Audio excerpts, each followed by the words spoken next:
is going on, guys? I'm stuck behind some slow people. I hope you guys are having a great start to your 4th of July weekend. I don't know what you got planned. It's one of those awkward holiday weekends where the holiday isn't actually on the weekend or even next to the weekend. I think 4th of July is Tuesday. If you're new to the channel, I'm Motonosity, and this is my 2017 Yamaha R6.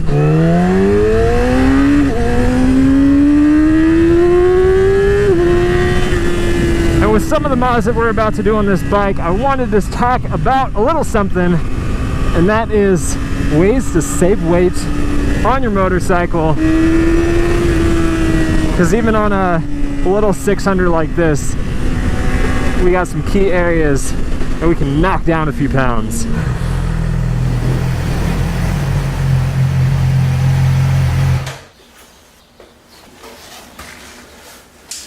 Oh man, before we get to that, a word from the sponsor for today's video, Hero Wars. Now, Hero Wars is a cool mobile RPG game all about building up an epic guild of heroes. You can pick your army, battle through a ton of quests as you fight off invaders with your specialized heroes. You can train them up and unlock new skills. There's a bunch of daily rewards to help you advance through some really cool locations. Or you can add new heroes to your army if you want to shake things up a bit. I think I saw there's wizards eventually in this game, so I gotta at least get that far because I'm a huge Harry Potter fan.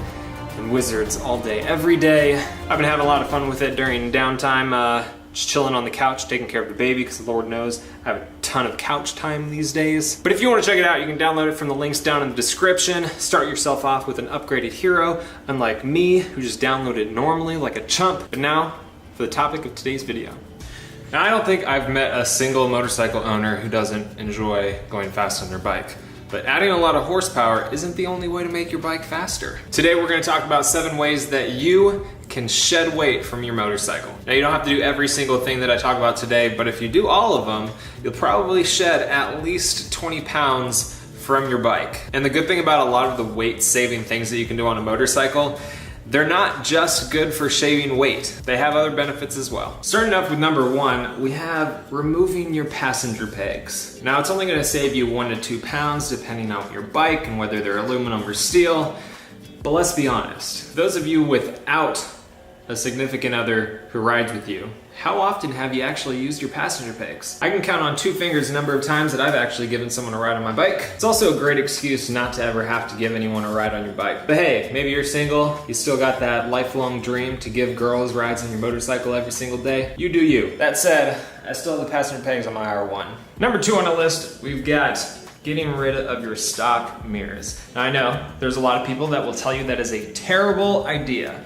And if you don't replace it with another option, maybe it is. I myself like doing shoulder checks more than checking mirrors. Plus, with shoulders as broad as mine because of all the gains that I'm getting, I can't see out of stock mirrors. Now, getting rid of these stock mirrors, depending on your bike, obviously it varies, will save you 1 to 2 pounds. But they're a little bit better than the 1 to 2 pounds that you'll save from getting rid of your passenger pegs, because these are on the front of the bike, and they're kind of aerodynamic, but not as aerodynamic as not being there at all. What you can do if you get rid of your stock mirrors though is get something like a bar end mirror that you can stick right here on the end of your handlebars, and it works a little bit better than the stock mirrors in my opinion. It gives you a wider field of view behind you, and it sticks a little bit farther out to get around those broad shoulders that you're getting from all those gains. I will say though that some of the bikes that integrate the turn signals into the mirrors look pretty darn good, right? Number 3 on our list, the rear fender. Now, getting rid of this gigantic monstrosity is gonna save you 3 to 5 pounds. But these things are awful. They are only here for legal reasons. But unless you live in a communist country, you can probably get away with getting rid of this. And while I haven't gotten rid of it on my new R6 just yet, I did get rid of it on my R1. Well, the previous owner did. Now, a lot of companies make fender eliminators, and I'll link the one that I'll be using on the R6 down in the description, along with all the other parts in this video. But here on my R1, I have a custom fender eliminator with the TST Industries closeout piece. Again, there are some places where you can't get rid of the stock fender. I know in the UK, you have to have your license plate in like a specific position. Here in Texas, I get away with stuff like that. Shedding 3 to 5 pounds, it looks way better, and it reduces drag a little bit. Number 4 on our list is probably the most beneficial by far in every manner, and I recommend everyone do it because it's got a lot of benefits. That is replacing your stock acid battery with a lithium iron battery. This one is from Shirai.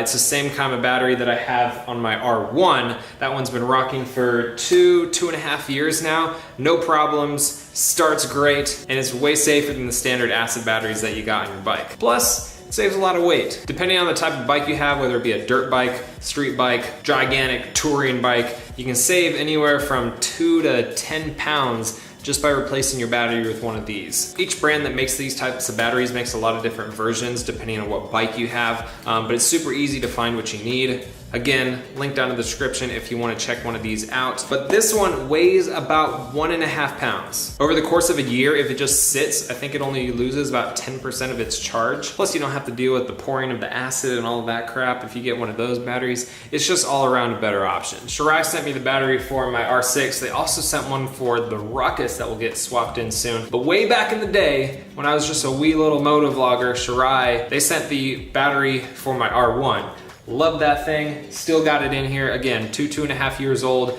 And they also sent the battery management system that they make, which makes it really easy to just connect it. I got a lead that goes under the rear seat of my bike, so a lot of times I'll just pull my bike in, take off the rear seat, plug it in, and it's got dual function, so it can charge up the battery if you are going to a race or something like that, or a trip and you want to make sure that it's fully charged. But it also has a store functionality. So that's what I'll do a lot of times when I just bring my bike in. I'll take off the seat, plug it in with the convenient plug here, hit store, and it just stores it at the most efficient battery level to keep your battery lasting long. Number 5 on our list.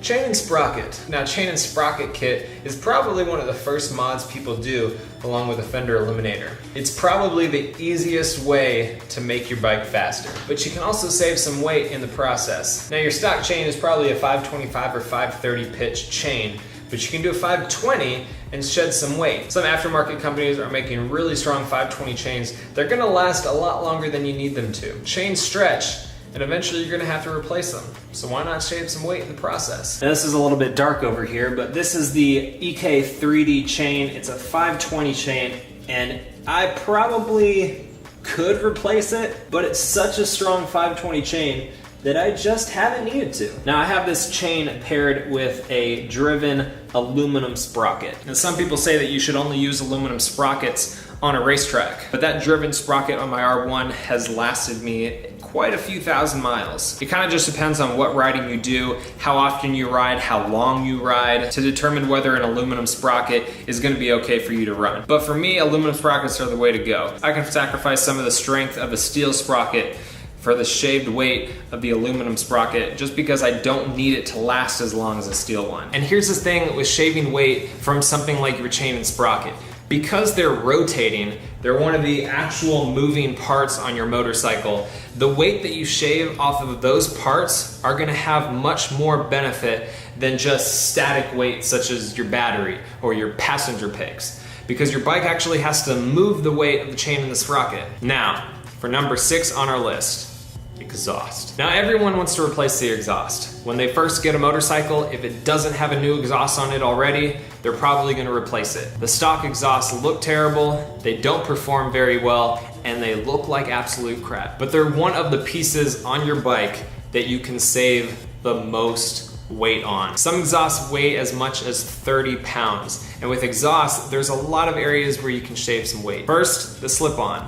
The stock can weighs a lot. Right there, 5 to 10 pounds. Then of course you got your catalytic converter, which of course is gonna make the actual exhaust fumes coming out of your exhaust cleaner. But if you can live with that and you wanna make your bike a lot faster and shave a lot of weight, you can get rid of that as well and save yourself another 5 to 10 pounds. Then you got your headers, and for some people this is not gonna be very realistic to replace at all, but on some bikes, to get rid of the cat, you have to replace the headers. And in the process, if you want to, and you got a lot of money in your pockets, you can get titanium headers and shave even more weight from your bike. Getting a new exhaust is definitely my number 1, at least for sport bikes, mod to do. You shave weight, you increase power, you make your bike sound better, and you make your bike look better. And real quick, number 7, your wheels. Another area where shaving weight is going to have more benefit than anywhere else on your bike.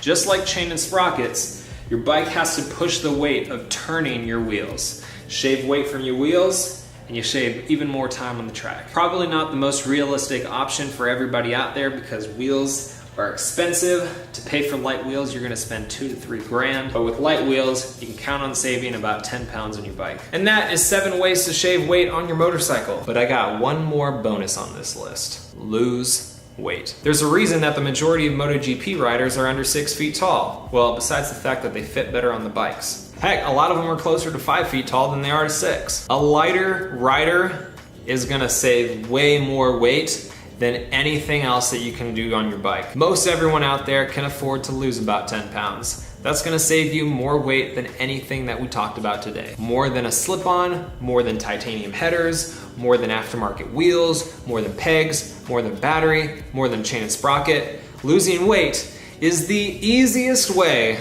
to save weight on your motorcycle. Probably the only reason for you not to go out and get those gains. So I hope you guys enjoyed this video. I know it was a little bit different than what I normally do. Usually they're more of a little vlog style. That's why I started the video off like I did. But if you enjoyed it, leave me a comment, let me know that you liked it. Hit that like button to let me know as well. And if you wanted to check out any of the things that I mentioned in the video, the chain and sprockets that I run, the battery that I use, or anything else, all of that is down in the description. I hope you guys enjoy it. Have a great weekend, a great 4th of July, and I will see you guys in the next one.